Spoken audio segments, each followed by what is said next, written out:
পৃথিবীর মানুষ যা কিছু করবে তার পূর্বে অনেক কিছু চিন্তা করে। সে যে কোনো জায়গায় যাবে সে আগের থেকে প্রস্তুতি নেই।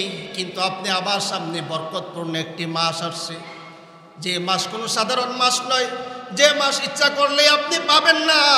যদি আপনি পাইতেন হাবিব আমাদের কি এই দোয়া শিখাইতেন না? আল্লাহুম্মা বারিক লানা ফি রজব ওয়া শাবান ওয়া বাল্লিগনা রমাদান।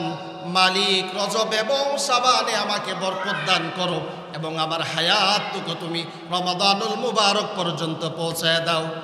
এটা হচ্ছে আল্লাহ পাকের ইচ্ছা। হাবিব আল্লাহর কাছে চেয়েছেন বরকতের জন্য, হায়াতের ভিতরে যেন বরকত আসে। চেয়েছেন যেহেতু এটা অন্যতম একটি মাস, এ মাস কোনো সাধারণ মাস নয়। আপনি ইচ্ছা করলে এই মাসে ইবাদত করতে পারবেন না, আপনি ইচ্ছা করলে আপনার হায়াতকে এই মাস পর্যন্ত পৌঁছাতে পারবেন না। তাহলে এই মাস পাওয়ার জন্য আল্লাহর হাবিব আল্লাহর কাছে চেয়েছেন, বরকত চেয়েছেন, হায়াতের বরকত চেয়েছেন। অতএব আপনার আমার উচিত এই মাস যদি আমি আপনি পাই তাহলে অবশ্যই কদর করতে হবে। হ্যাঁ, কদর করবেন তো ইনশাআল্লাহ। কিভাবে?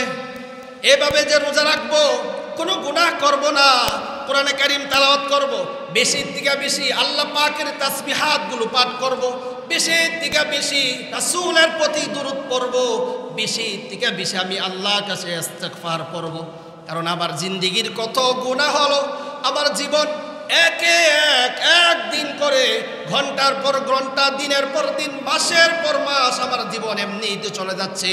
আল্লাহ রাব্বুল আলামিনের দরবারে লাখো কোটি শুকরিয়া, যে মালিক সপ্তাহের শ্রেষ্ঠতম দিনে আল্লাহর ঘর মসজিদ পর্যন্ত আমাদেরকে পৌঁছে দিয়েছেন। সে মালিকের দরবারে হৃদয়ের গহীন থেকে সবটুকুন ভালোবাসা উজাড় করি।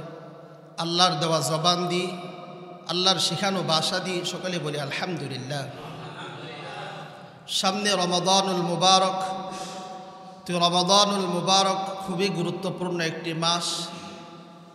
12 মাসের ভিতরে শ্রেষ্ঠতম মাস হচ্ছে রমাদানুল মুবারক। আর এই রমাদানুল মুবারক দামি হওয়ার অন্যতম কারণ হচ্ছে এই রমাদানুল মুবারকে আল্লাহ রাব্বুল আলামিন পৃথিবীর সবচেয়ে শ্রেষ্ঠ গ্রন্থ, মহাগ্রন্থ আল কোরআনকে আল্লাহ পাক পাঠিয়েছেন। এই জন্য রমাদানুল মুবারক আরও দামি হয়ে গিয়েছে। শ্রেষ্ঠ মাসের ভিতরে এমনি তো শ্রেষ্ঠ রমাদানুল মুবারক মাস, তারপরে আবার কোরআনে কারীম নাজিল হয়েছে, তো এমনি এটা শ্রেষ্ঠ। আবার যদি কোরআনে কারীম নাজিল হয় তে এটা আরও শ্রেষ্ঠ হয়ে যায়। যেরকম একটি ছাত্র যদি ক্লাসে এমনি সে পড়া পারে, আবার যদি এক্সট্রাভাবে সে প্রাইভেট পড়ে তো সে আরও ভালো হয়ে যায়। ঠিক তদ্রূপভাবে রমাদান এমনিতে শ্রেষ্ঠ, 12 মাসের শ্রেষ্ঠ মাস। আবার কোরআনে কারীম নাজিল হওয়ার কারণে আরও শ্রেষ্ঠত্ব বেড়ে গেল। বিদায় আল্লাহ পাক রমাদানুল মুবারককে এত দামি বানিয়েছেন। এমন কি শুধু কোরআনে কারীম না, পৃথিবীতে যত গ্রন্থ আল্লাহ পাক দিয়েছে 104খানা কিতাব, এর ভিতরে সবচেয়ে প্রসিদ্ধ যে 4খানা কিতাব, এই 4খানা কিতাবও আল্লাহ পাক রমাদানুল মুবারকে কি করেছেন? নাজিল করেছেন। তাহলে যত ধরনের কিতাব আল্লাহ পাক পৃথিবীতে পাঠিয়েছেন, এর ভিতরে অন্যতম 4খানা কিতাব, এই 4খানা কিতাবই আল্লাহ পাক রমাদানে দিয়েছেন। এই জন্য রমাদানের দামটা বেশি। তো তার চেয়ে বেশি আরও শ্রেষ্ঠত্বর কারণ হলো রমাদানের মুবারক আল্লাহ রাব্বুল আলামিন তার হাবিব মুহাম্মদ সাল্লাল্লাহু আলাইহি সাল্লামের উপর কোরআনে কারীম নাজিল করেছেন। আর এই মাসের শ্রেষ্ঠত্ব কি? এই মাসের শ্রেষ্ঠত্ব হলো, আমরা জানি যে যদি নফল আদায় করি তাহলে কি হয়? ফরজের সমপরিমাণ সওয়াব পাওয়া যায়। আর একটি ফরজ আদায় করলে 70টা ফরজের সমপরিমাণ সওয়াব পাওয়া যায়। তাহলে অফার কিন্তু সারা বছর থাকে না। অফারের সিস্টেম হচ্ছে কিছু সময়ের জন্য দে, আবার বন্ধ করে দে, আবার চালু করে। তাহলে 12 মাসের ভিতরে সবচেয়ে গুরুত্বপূর্ণ অফারের মাস হচ্ছে মুমিনের জন্য রমাদানুল মুবারক। এটা আমাদের সন্নিকটে খুবই কাছাকাছি। তাহলে আমি আপনাদের সামনে যে আয়াতে কারিমা পাঠ করেছি, আল্লাহ বলেন আমি এই কোরআনকে রমাদানে কি করেছি? নাজিল করেছি, আর এই রমাদানে তোমাদেরকে একটি বিধান দিয়েছি, সেটা হলো রোজা। সেটা কি? রোজা। আমাদের নবীর পূর্বে সমস্ত নবীদের উপর রমাদানুল মুবারক 30টা রোজা ছিল না। কোনো নবীর ক্ষেত্রে 3টা ছিল, কোনো নবীর ক্ষেত্রে কোনো রমাদান ছিল না, একদিন রোজা রাখতো, একদিন বাঁধত, যেরকম দাউদ আলাইহিস সালাম। তাহলে রমাদান আমাদের পূর্বে 30 রোজা কোনো উম্মতকে দেওয়া হয় নাই, স্পেশালিভাবে আল্লাহ পাক এটা শেষ নবী মুহাম্মদ সাল্লাল্লাহু আলাইহি সাল্লামের উম্মতকে শুধু দিয়েছেন যে চাঁদ দেখে রোজা শুরু করবা, চাঁদ দেখে রোজা ভাঙবা। তাহলে এই মাস আমাদের খুব কাছাকাছি। তাহলে এই মাসের জন্য প্রস্তুতি লাগে। পৃথিবীর যা কিছু আছে সব কিছুর জন্য আমরা প্রস্তুতি নিয়ে থাকি, যা কিছু আছে। এবার আপনি দুনিয়ার দিক থেকে বলেন অথবা আখিরাতের দিক থেকে বলেন, যা কিছু আমরা বানাই অথবা যা কিছু আমরা করি, তার পূর্বে আমাকে আপনাকে অবশ্যই কি করতে হবে? তার পূর্বে প্রস্তুতিমূলক কিছু করতে হবে। তাহলে আপনি আমার সামনে রমাদানুল মুবারক, আমাদেরকে এখন থেকেই প্রস্তুতি নিতে হবে, আমলে অভ্যস্ত হতে হবে, রোজায় অভ্যস্ত হতে হবে, গুনাহ ছাড়তে হবে, নেক কাজের প্রতি আগ্রহ তৈরি করতে হবে। তাহলে আপনি আমার রোজা হবে কি? সেই রোজা, যে রোজা আল্লাহ পাক হাবিবকে দিয়েছেন, যে রোজা আপনাকে কি দিবে? জান্নাত দিবে, যে রোজা আপনাকে গুনাহ থেকে দূরে রাখবে, বিরত রাখবে। তাহলে আমার আপনার জীবন থেকে কত রমাদান চলে গেছে, আমার আপনার জীবন থেকে অনেক রমজান চলে গেছে, জানি না কার রোজা কবুল হয়েছে, জানি না কে কি আমল করে রমাদান কাটাইছেন। কিন্তু আমার আপনার অবহেলায় যেন 11 মাস তো যাই, যেন 1 মাস আপনি আমার থেকে অবহেলিতভাবে চলে না যাই, সেভাবে কি করতে হবে? এখন থেকেই প্রস্তুতি নিতে হবে, এখন থেকেই প্রিপারেশনে থাকতে হবে। তাহলে 12 মাসে কিন্তু আল্লাহ পাক আপনাকে সওয়াব দিবে না। বাকি যে 11 মাস আছে, 11 মাসে আপনাকে আল্লাহ পাক কি দিবেন না? এ সওয়াব দিবেন না, যেটা রমাদানুল মুবারকে দেওয়া হয়। তাহলে রমাদান আরো দামি হওয়ার কারণ কি? কারণ হলো তার মাঝে আল্লাহ পাক কুরআনে কারীম নাজিল করেছেন, যার সূচনার মাধ্যমে রমাদানুল মুবারক হাবিবুল্লাহর কাছে কোরআন নিয়ে জিবরাইল আলাইহিস সালাম ধাপে ধাপে আসছে, বিদায় রমাদান এত দামি হয়ে গেছে। তাহলে এখন আমাদের করণীয় কি? আমাদের কি করণীয় আছে? আমাদের করণীয় আছে যে রমাদানের রোজা রাখা, রাত্রে তারাবির নামাজ পড়া, আর দিন রাত মিলে 24 ঘন্টা কোনো না কোনো একটি ইবাদতে থাকা, যে কোনো একটি ইবাদত। আমার আপনার জীবন থেকে অনেক রমজান চলে গেছে, হয়তো আপনি আমল করছেন কিনা আপনি ভালো জানেন, আমি আমল করছি কিনা আমি ভালো জানি, রমাদানের রোজা কবুল হয়েছে কিনা আমি জানি, আপনি জানেন। আপনার রমাদান কি ইবাদতে কেটেছে না অন্য কোনো আমলে কেটেছে, এটা আপনি জানেন। তাহলে সব রমজান আমরা অবহেলায় কাটিয়ে দিয়েছি। আজ থেকে দৃঢ় প্রতিজ্ঞবদ্ধ হয় যে এই রমাদান আমার জীবনের শেষ রমাদান মনে করে, শেষ রমজান মনে করে আমার 24 ঘন্টার ভিতরে 1 মিনিটও যেন অযথাই নষ্ট না হয়ে যায়। তাহলে কি হবে? তাহলে দুনিয়ায়ও শান্তি। আল্লাহ বলছেন আস-সাওমু লি ওয়া আনা আজজি বি, রোজা রাখবা আমার জন্য, আর রোজার প্রতিদান আমি আল্লাহ জান্নাত দিব না, আমি আল্লাহ নিজ হাতে তোমাদেরকে রোজার প্রতিদান দান করব। তাহলে অনেক রমজান কাটিয়েছেন, কাহারো বয়স 30, কাহারো 40, কাহারো 20। তাহলে 40 বছর যিনি কাটিয়েছেন, আপনার প্রতি রোজা ফরজ হওয়ার পর প্রায় 25 বছরের উপর আপনি রমাদান কাটিয়েছেন। এখন আপনি জানেন আপনার রোজা আপনি কিভাবে কাটিয়েছেন। তাহলে এই রমাদান আমাদের কাছে বৎসরে একবার মেহমান হিসেবে আসে। আর আমি আপনাদেরকে বারবার বলি যে মেহমানকে যদি কেউ কদর না করে তার ঈমানের সমস্যা আছে। কারণ হাদিসে কিবরিয়া মুহাম্মদ সাল্লাল্লাহু আলাইহি সাল্লাম নবী বলেন যে আখিরাতকে বিশ্বাস করে সে যেন কি করে? মেহমানকে সম্মান করে। তাহলে রমাদান আমাদের কাছে কি বলেন? এখন যদি আপনি ইচ্ছা করেন রমাদানের সওয়াব পাবেন, আবার যেদিন চাঁদ দেখে ঈদ করবেন তারপরে কি আবার রমাদানের সম্মান পাবেন? তার মানে মেহমান যিনি আসে তিনি চলে যায়। মেহমান যিনি আসেন 11 মাস পর 1 মাস রমাদান আসে, আবার চলে যায়, আবার 11 মাস পরে যদি আল্লাহ আপনাকে হায়াত দেয় সে রমাদান পাবেন। তাহলে প্রস্তুতি কি হতে পারে? প্রস্তুতির ভিতরে 1 নাম্বার হতে পারে আপনি দৃঢ় প্রতিজ্ঞাবদ্ধ হতে হবে যে আমি রমাদানে কি করব না, কোনো রোজা, বলেন সবাই বলেন, 1 নাম্বার হতে পারে যে আমি রমাদানে কোনো রোজা স্বেচ্ছায় বুঝেন ইচ্ছাকৃত ভাবে আমি কোনো রমাদানে রোজা ছাড়বো, সবাই বলেন ছাড়বো। 2 নাম্বার হতে পারে যে রমাদানে আমি কোনো ইচ্ছাকৃতভাবে আমি কোনো গুনাহ, বলেন আমি কোনো গুনাহ করব না। 3 নাম্বার হতে পারে যে আমি এই রমাদানে পারি না পারি আল্লাহর কোরআন হাতে নিয়ে নি, যে আল্লাহ আল কোরআন কালামুল্লাহ, হাজাল কালাম, এটা হলো তোমার কালাম, এটা হলো তোমার কথা। আমি পড়তে পারি নাই আমার অবহেলার কারণে, আমি পড়তে পারি নাই, যদিও ছোটকালে পড়ছি, এখন আর চর্চা না থাকার কারণে আমি কোরআন ভুলে গিয়েছি। হাতে ধরে ধরে ধরে এই কোরআনকে বলতে হবে এটা হলো আল্লাহর কালাম, আর এটা হলো আল্লাহর কালাম। এই কোরআন যে পড়ে কোরআন তাকে সম্মানিত করে দে। আয় আল্লাহ, আমি এই কোরআনকে পড়তে পারি না, কিয়ামতের দিন তুমি আমাকে অন্ধ বানাইয়া হাসরের মাঠে উঠেও না। তাহলে 3 নাম্বার কি হতে পারে?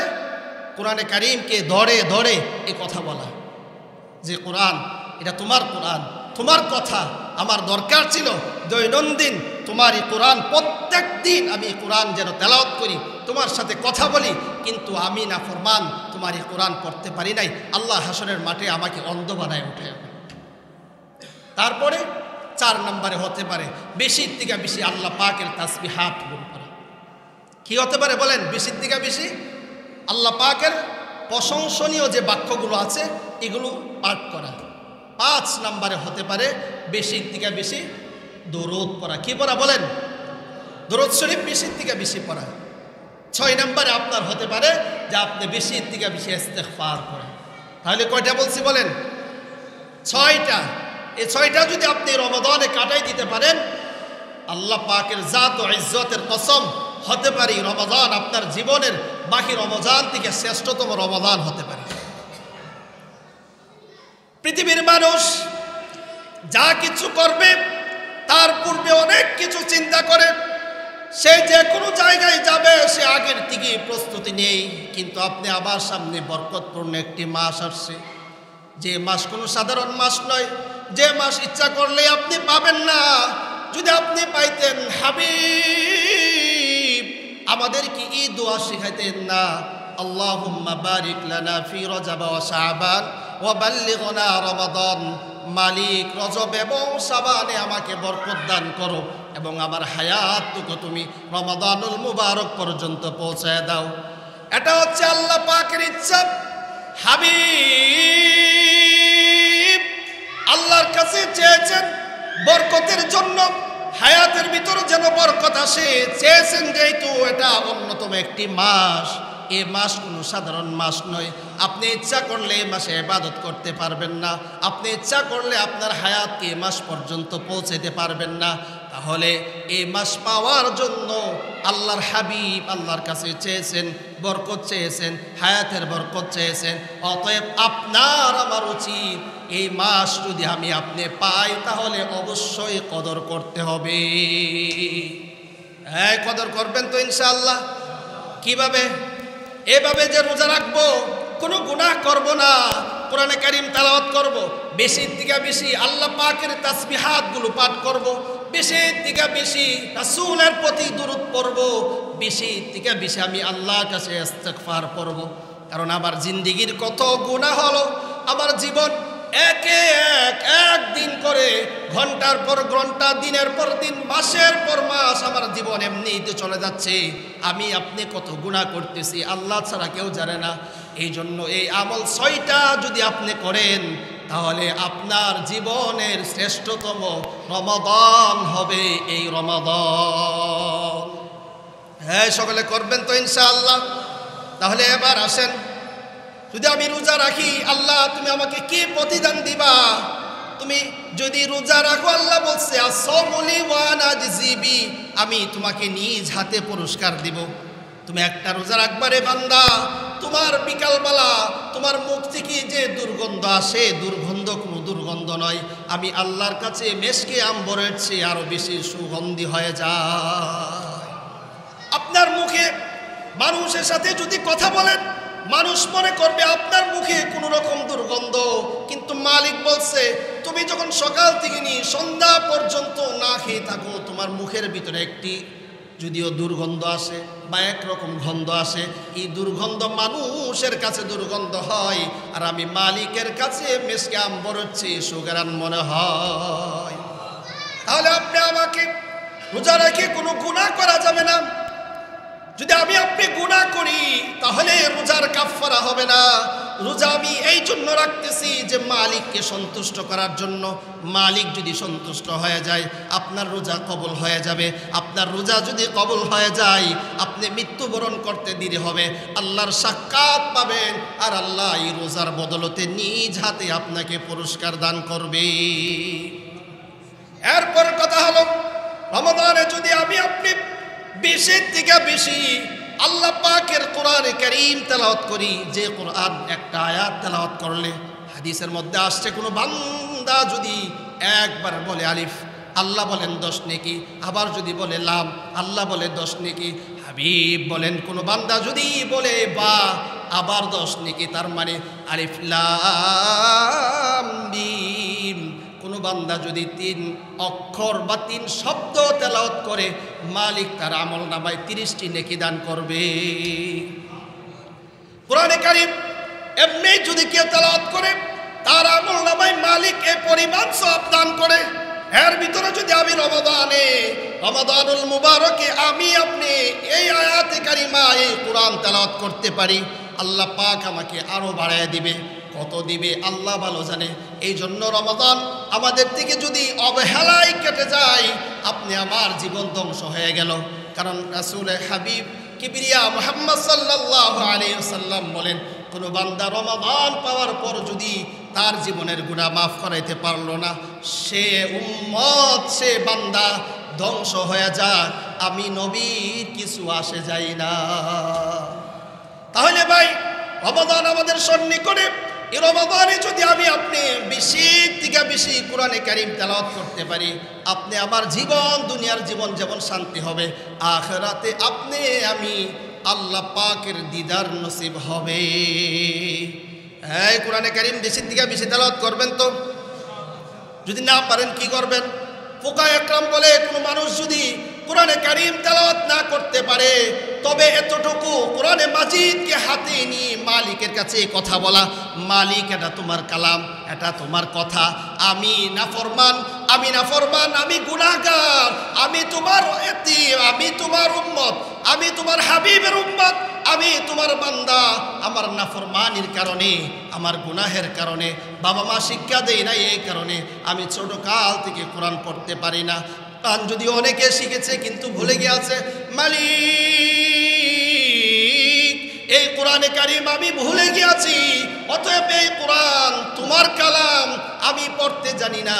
মালিক আমি হাতগুলো দিয়ে দিয়ে পড়তেছি, আলিফ লাম মিম আমি পড়তে জানি না, জালিকাল কিতাবও কে আছে এটাও জানি না, কিন্তু মালিক এটা তোমার কালাম, এটা তোমার কোরআন, এটা তোমার কথা, এটা হলো পৃথিবীর শ্রেষ্ঠ গ্রন্থ আল কোরআন, আমি পড়তে জানি না।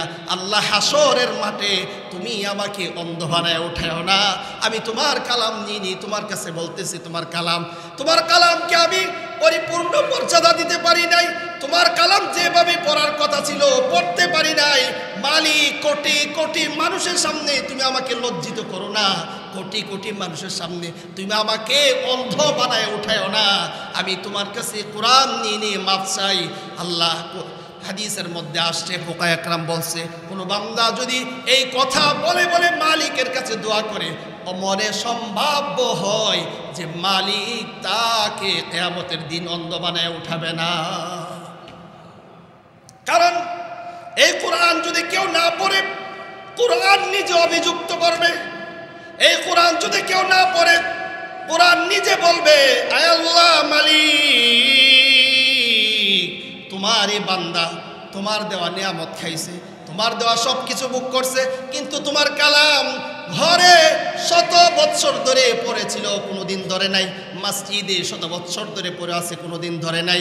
হাতে গাড়ে সব জায়গায় কোরআনে কারীম যেখানেই আছে, সমস্ত কোরআন মিলে আল্লাহর কাছে বলবে, তোমার এই বান্দা কোনোদিন তোমার কালাম পড়ে নাই।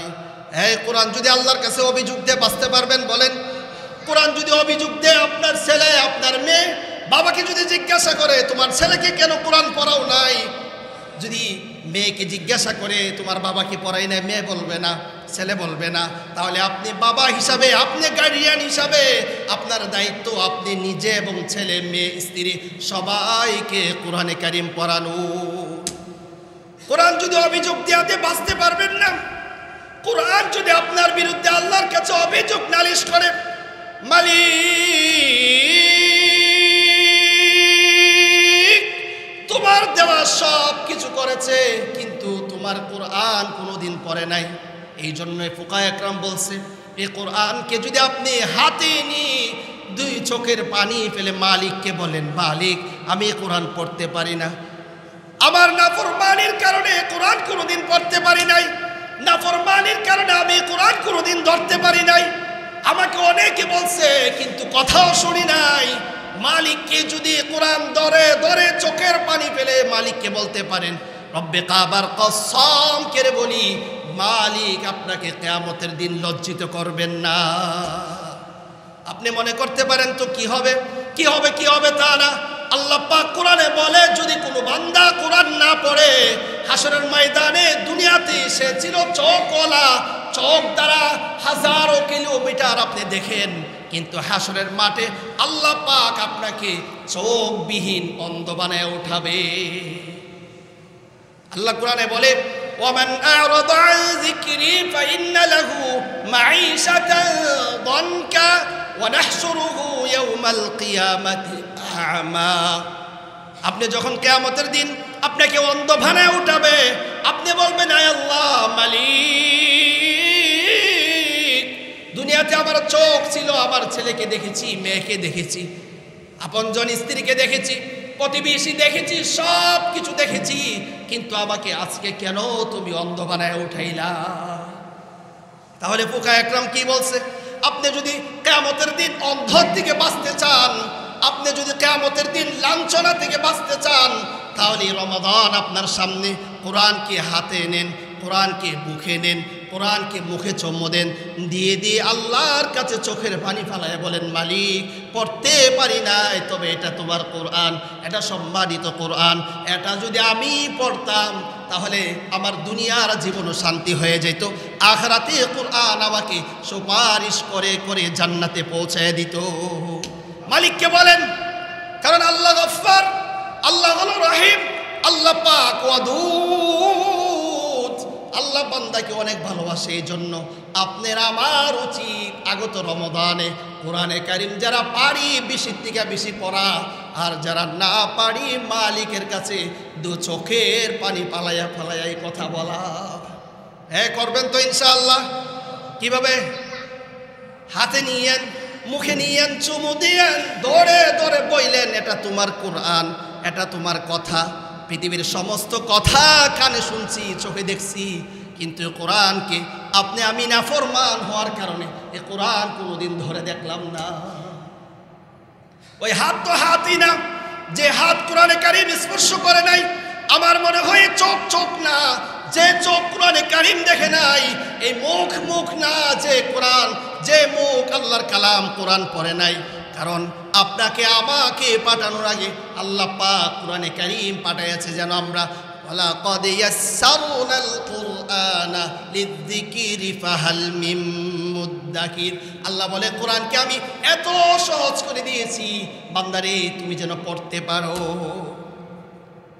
আপনি লক্ষ্য করেন পৃথিবীর সমস্ত বই, পৃথিবীর সমস্ত কিতাব কেউ না কেউ মুখস্থ করতে পারে, কেউ পারে না, কিন্তু কোরআনে কারীম এমন এক কিতাব যে ইচ্ছা করলেই মালিকের কাছে যদি চাই, মালিক যদি তাকে অনুগ্রহ করে তাহলে কোরআনে কারীম মুখস্থ করা যায়। এই কোরআনে কারীম কত মুখস্থ করা যায়। আল্লাহ বলেন আমি সহজভাবে কোরআনকে নাজিল করছি, বান্দারে যদি ইচ্ছা করো তাহলে কোরআনে কারীম তুমি মুখস্থ করতে পারবা। তাহলে কোরআনে কারীম আপনি আমার বিরুদ্ধে যদি অভিযোগ মালিকের কাছে দিয়ে দেই, আপনি আমি কিন্তু বাঁচতে পারবো না। তাহলে আপনাকে আমাকে যারা কোরআন পারেন সকলের কাছে অনুরোধ থাকবে, রমাদান যেন অবহেলায় না কেটে যায়। হতে পারে রমাদান আপনি আমার জীবনের শেষ রমজান হতে পারে, সামনে রমজান পাবো কিনা জানি না। এই জন্য আপনি শেষ রমজান মনে করে এই রমাদান আমার জীবনের শেষ রমজান, এই রমাদানের পরে আমি মৃত্যুবরণ করব, এই রমাদানের পরে আমি হাসরের মাঠে দাঁড়াবো, এই রমাদানের পরে আমি হয়তো জান্নাতি হব, এই রমাদানের পরে হয়তো আমি জাহান্নামী হব। এই কথা মনে করে করে যদি আপনি আল্লাহর কোরআন ধরে ধরে আল্লাহর কাছে মাপ চাইতে পারেন, রব্বে জালালিয়ত ইজ্জতের কসম করে বলি আল্লাহ পাক অবশ্যই আপনাকে মাফ করে দিবে। কোরআনে কারীম পড়বেন তো ইনশাআল্লাহ। এরপরের কথা হলো এই রমাদানুল মুবারক ছাড়াই আপনি আমাকে আল্লাহ পাক দৈনন্দিন আল্লাহ পাকের তাসবিহাত গুলোর পড়ার কথা। আল্লাহ পাক আপনাকে আমাকে তাসবিহাত গুলো পড়ার কথা বলে।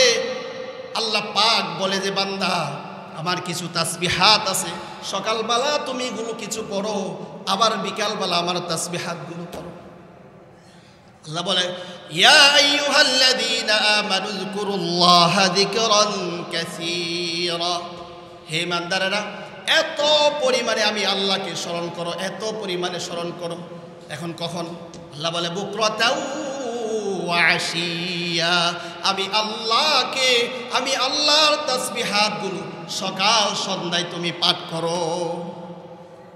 তাহলে আপনাকে আমাকে কি করতে হবে?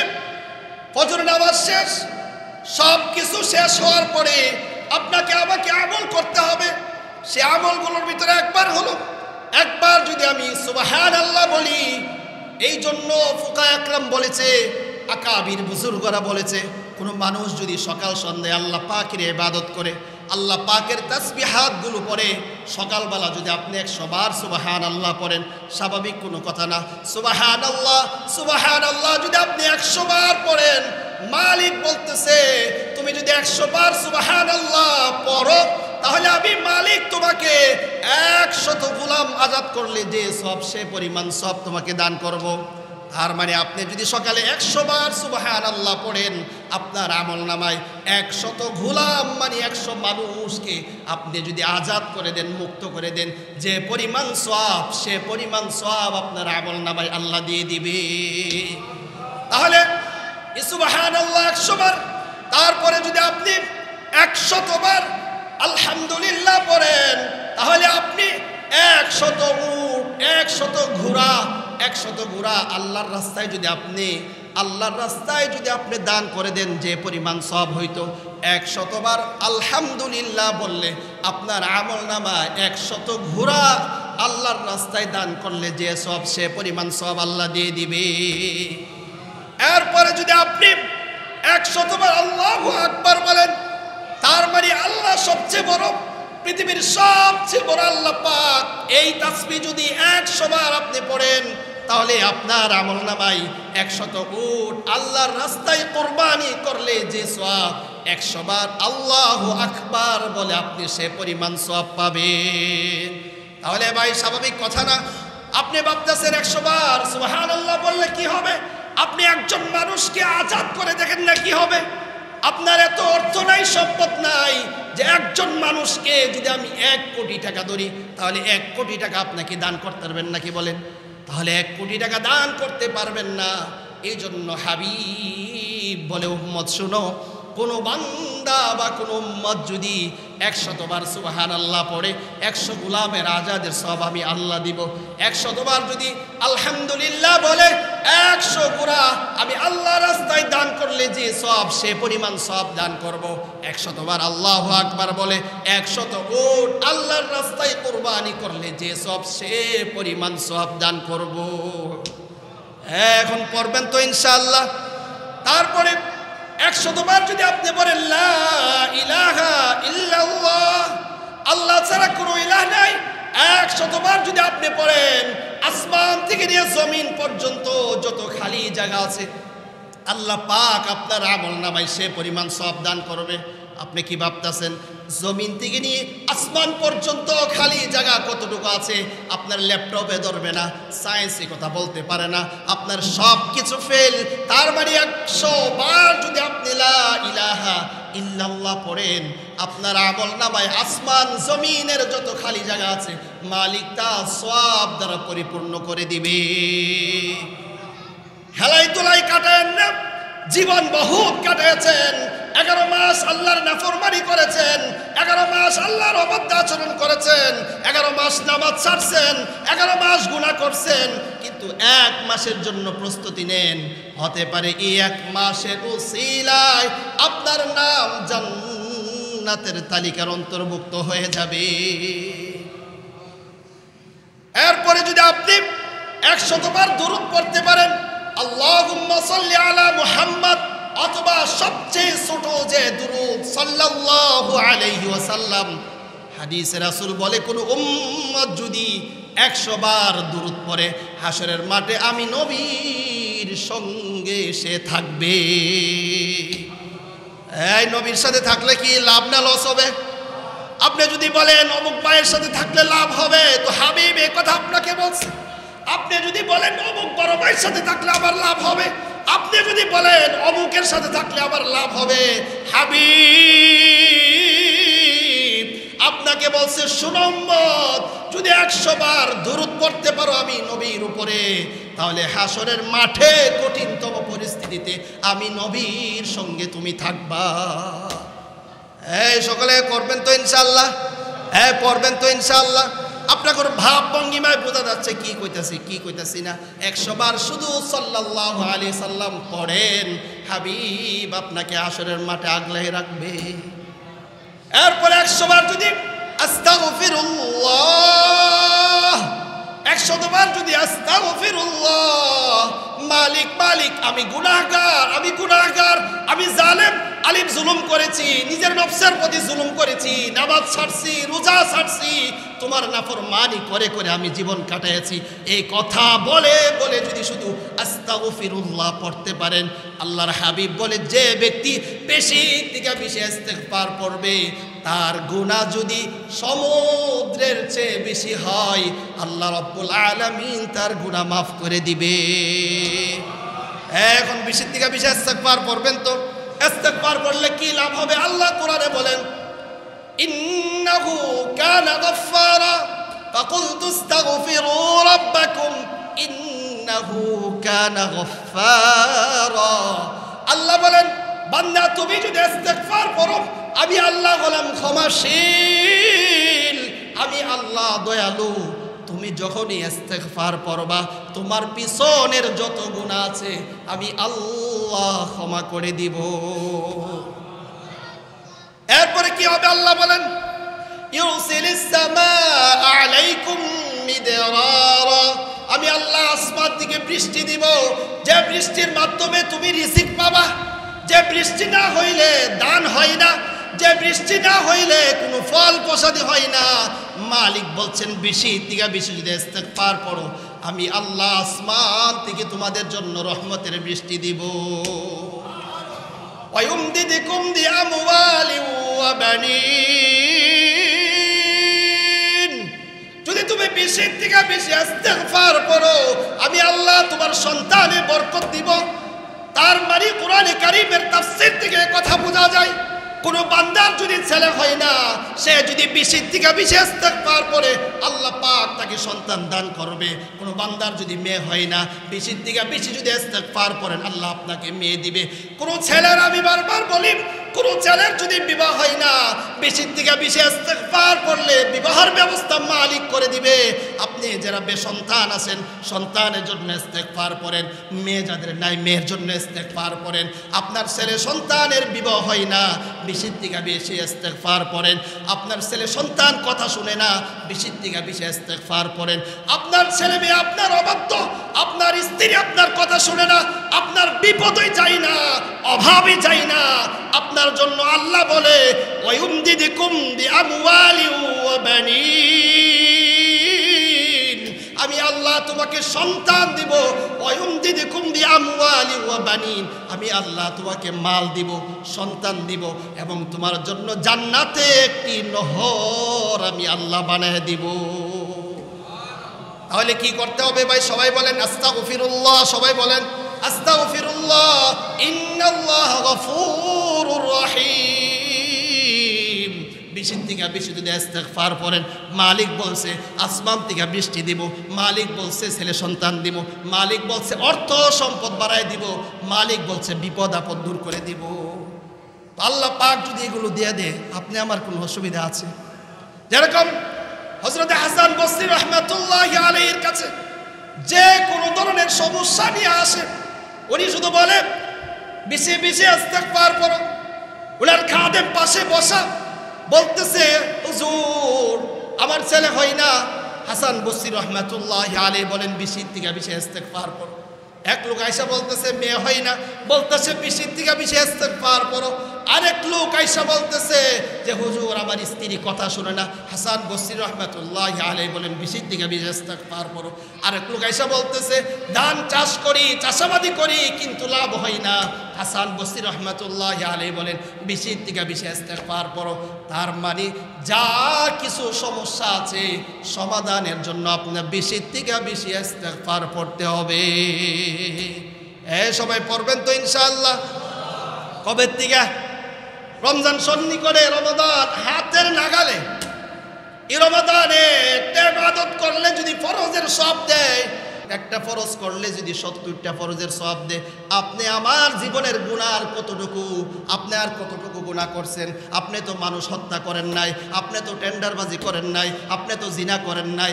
তার মানে আপনি আমার সাধারণ গুনাহের জন্য ইস্তেগফার যদি আমি আপনি পড়ি, মালিক বলতেছে গফিরাত বান্দারে তোরে আমি ক্ষমা করে দিছি, আর তোর জন্য জান্নাত কনফার্ম করে দিয়েছি। পড়বেন তো ইনশাআল্লাহ? পড়বেন তো ইনশাআল্লাহ? আরে ভাই জীবন হেলায় দোলায় জীবন 11 মাস এমনি কাটায় দিলেন। 11 মাস অনেক সময় নামাজ ইচ্ছা হলে পড়ছেন, না হয় পড়েন নাই। ইচ্ছা হইলে নামাজ পড়ছেন না রে, পড়েন নাই। ইচ্ছা যদি হয় তাহলে ইবাদত করছেন, করেন নাই। ইচ্ছা যদি হয় নাফরমানি করতে, ইচ্ছা করলে নাফরমানি করছেন। একটা মাসের জন্য প্রস্তুতি নেবেন তো ইনশাআল্লাহ? সবাই বলেন ইনশাআল্লাহ। পিছনেলারা তো ইনশাআল্লাহ নাকি? ইবাদতের জন্য 1 মাসের জন্য প্রস্তুতি নেন। আল্লাহর জালালিয়তের কসম করে বলি, 1 মাস ইবাদত করেন, আপনার অভাব থাকবে না। 1 মাস ইবাদত করেন, পিছনের গুনাহ থাকবে না। 1 মাস ইবাদত করেন, দুনিয়ার রিজিক নিয়ে টেনশন করতে হবে না। 1 মাস ইবাদত করেন, ছেলে সন্তান নিয়ে টেনশনে থাকতে হবে না। ছেলে আপনার কথা শুনবে, মেয়ে আপনার কথা শুনবে, স্ত্রী আপনার কথা শুনবে। যদি 1 মাস ইবাদত বন্দেগী করে কাটাইতে পারেন, হাবিব বলে উম্মত এই 1 মাস যদি তুমি ইবাদত করতে পারো, এই 1 মাস তোমার নাজাতের জন্য যথেষ্ট হয়ে যাবে। একটু জোরে বলেন সুবহানাল্লাহ। তাহলে কি করলাম? জীবন থেকে তো অনেক কাটাইছেন, তো এবার তো ভালো হয়ে যাবেন ইনশাআল্লাহ। কি বলেন ইনশাআল্লাহ? সবাই নিয়ত করছেন তো ইনশাআল্লাহ? তাহলে বেশি থেকে বেশি আল্লাহ পাকের তাসবিহাতগুলো খুবই গুরুত্বপূর্ণ। যারা বিশেষ করে যারা কোরআনে কারীম না পারেন, বিশেষ করে যারা কোরআনে কারীম না পারেন, তাদের কাছে আমি 2 হাত রেখে বলতেছি এই তাসবিহাতগুলো পড়েন। আর এই কোরআনকে হাতে নিয়ে একা একা বসে একটু কান্না করেন, একটু। আপনাকে আমি বলি নাই আপনি চাকরি ছেড়ে, আপনাকে বলি নাই ব্যবসা ছেড়ে, আপনাকে বলি নাই যা কিছু করেন সব কিছু ঠিক রেখে শুধু মালিককে একবার এই কোরআনে কারীম হাতে নিয়ে বুকে নিয়ে একটু বলেন, এটা তোমার কালাম, আমি কিন্তু পড়তে পারি নাই। কোটি কোটি মানুষের সামনে আমাকে তুমি লজ্জিত করো না, বলেন না? এতটুকু বলেন। আপনার কি এতটুকুই প্রেস্টিজ চলে যাবে? বলেন, এতটুকু আপনার সম্মান কমে যাবে? কথা বলেন, এতটুকু কি আপনার সম্মান কমে যাবে? কাকে বলতেছেন? আল্লাহকে। বাদশাদি বাদশাহ, আপনার বাদশাদি বাদশাহ আল্লাহ। এই জন্য কোরআনে বলছে আলাইসা আল্লাহু বিআহকামিল হাকিমিন, আমি আল্লাহ কি বাদশাদি বাদশাহ না? তো আল্লাহ আপনাকে আমাকে অফার হিসাবে 11 মাস আপনি নাফরমানি করবেন, আল্লাহ জানে তো এটা? কথা বলেন, মালিক জানে না আপনি আমি 11 মাস নাফরমানি করি? কথা বলেন, মালিক জানে না আপনি আমি 11 মাস ফজর ছেড়ে দিই, কথা বলে না। আল্লাহ কিন্তু জানে, কিন্তু ধরে না নবীর খাতিরে। বাচ্চা গেছেন, আমিও বাচ্চি, আপনারাও বাচ্চেন, আমি বাচ্চি, আপনারাও বাচ্চেন। যদি আল্লাহর হাবিব ছাড়া, শেষ নবী ছাড়া, সাইয়্যিদুল আম্বিয়া খাতামুন নাবিয়িন জনাবে মুহাম্মদ সাল্লাল্লাহু আলাইহি সাল্লামের উম্মত না হইতেন, আর আপনারা যে আকাম করেন টের পাইতেন। হাসি হাসি কাটায়েন না। রব্বে কাবার কসম, শেষ নবীর উম্মত যদি আপনি আমি না হইতাম, আপনার নাফরমানি, আমার নাফরমানি, আল্লাহর জমিন থরথর করে এখনো কাঁপে, জমিন ডেলি আল্লাহকে বলে। তার মানে আপনি আমি নবীর খাতিরে, নবীর উসিলায় বাঁচছি। বুঝেন নাই কথা? আমি নাফরমানি করি, আপনি নাফরমানি করেন, জমিন কত সহ্য করবো বলেন? তাহলে আপনাদের সকলের কাছে অনুরোধ, এতটুকু যে 11 মাস নামাজ ছাড়ছি, 11 মাস গুনাহ করছি, 11 মাস যা ইচ্ছা তা করছি, মালিক যা বলছে মনে চাইলে করছি, মালিক যা নিষেধ করছে তা তো করছি। 1 মাস আল্লাহর জন্য হয়ে যান, 1 মাস আল্লাহর জন্য হয়ে যান। রব্বে কাবার জালালিয়তের কসম, 1 মাসে আপনার দুনিয়ার জীবন শান্তি হবে, আপনার নাম জাহান্নাম থেকে কেটে জান্নাতের তালিকার অন্তর্ভুক্ত করে দিবেন ইনশাআল্লাহ। এখন কি আমল ইবাদত বন্দেগী করবেন তো ইনশাআল্লাহ? কি বলেন সবাই? কবে থেকে করবেন ইনশাআল্লাহ? ঈদের দিন রাত্রের থেকে ইনশাআল্লাহ, নাকি? নিয়ত তো এটাই করতেছে, অনেকে নিয়ত করতেছে যে হুজুর তো কইবই, কারণ হুজুরের কাজে এটা, কথা বুঝেন নাই? হুজুরের কাজে, কথা বলেন, বলেন একটু, হুজুরের কাজে এটা, যে হুজুর তো বলবে, হুজুরের কাজে এটা না। আমার কথা তো আমি বলি নাই, কোরআনে আল্লাহ বলছে, কোরআনে বলছে, মালিক কোরআনে বলছে, যদি বেশি বেশি ইস্তেগফার পড়ো আমি তা দিব, যদি সুবহানাল্লাহ পড়ো আমি তা দিব, যদি আলহামদুলিল্লাহ বলো আমি তা দিব, যদি আল্লাহু আকবার বলো আমি তোমাদেরকে এই দান করব। এখন যারা কোরআন শরীফ না পারেন তাদের কাছে অনুরোধ, এক সময় দেন আল্লাহকে। 11 মাস দুনিয়া কামাইলেন, 11 মাস স্ত্রীকে খুশি রাখলেন, ছেলেকে রাখলেন, মেয়েকে রাখলেন, 1 মাস কি আল্লাহর জন্য দেওয়া যায় না ইনশাআল্লাহ? কি বলেন ইনশাআল্লাহ? কি বলেন সবাই? ইনশাআল্লাহ বলেন। দিবেন তো ইনশাআল্লাহ? কিভাবে দিবেন? রোজা তো রাখবেন, ওই যে আমি তো কই, রোজা তো রাখবেন এই জন্য যে আপনি দাদা হিসাবে পানি খাইলেন, নাতি এসে কইব যে দাদা ওখানে রোজা রাখো না, অথবা বন্ধু বান্ধব বলবে কি অবস্থা আর কত, এই জন্য না। আপনাদেরকে বলি, আমার আপনার ইমানের মূল বিষয় হচ্ছে অন্তর। আপনি অন্তরে যা কিছু রাখবেন, মালিক আপনাকে সে অনুযায়ী ট্রিটমেন্ট দিবে। এই কি বলেন? আপনার অন্তরে যা আছে তা অনুযায়ী আল্লাহ পাক কি করবেন? ট্রিটমেন্ট আপনাকে তা দিবে। আপনার অন্তরে আছে এই নাফরমানি, কিন্তু আপনি আমার মতো লেবাস ধরছেন, ভালো কামাইব না। আবার আমার ভিতরে যদি আছে ভালো, কিন্তু লেবাস ধরছেন যে কোনো একটা, তো মালিক আপনাকে অন্তর দিয়ে বিবেচনা করবে। ওনার ট্রিটমেন্ট হবে কিসে? কলবে। ওনার ট্রিটমেন্ট কিসে হবে বলেন? কলবের ট্রিটমেন্ট হবে। তাহলে কলব যদি ভালো হয়, আপনাকে আল্লাহ পাকের ফেরেশতা সালাম দিয়ে দিয়ে জান্নাতে পৌঁছাবে। আর আমার মতো লেবাস যদি ধরে হলাম, অন্তর যদি খারাপ থাকে, সাইরানারে কাজ আসবে না। এই জন্য আপনাদের সকলের কাছে অনুরোধ, আসন্ন মাহে রমাদান মেহমান হিসেবে আমাদের কাছে আসতেছে, হয়তো আর 7 দিন অথবা 8 দিন। তো আপনারা সবাই মিলে যদি যার থেকে আপনি যদি ইবাদত করেন আপনার পরিবার নিয়ে, আপনি যদি ইবাদত করেন আপনার ছেলে নিয়ে, আপনি যদি ইবাদত করেন আপনার মেয়ে নিয়ে, আপনি যদি ইবাদত করেন স্ত্রীকে নিয়ে, তাহলে আলহামদুলিল্লাহ করবেন তো ইনশাআল্লাহ? কি করবেন ইনশাআল্লাহ? আর কত যে করবেন, কবে যে করবেন আল্লাহই ভালো জানে। তো আল্লাহ পাক আমাদের সবাইকে ইবাদত বন্দেগী করে আল্লাহকে রাজি এবং খুশি করার তৌফিক দান করুক। সকলে বলুন আমিন। ওয়া আখিরু দাওয়ানা আলহামদুলিল্লাহি রাব্বিল আলামিন।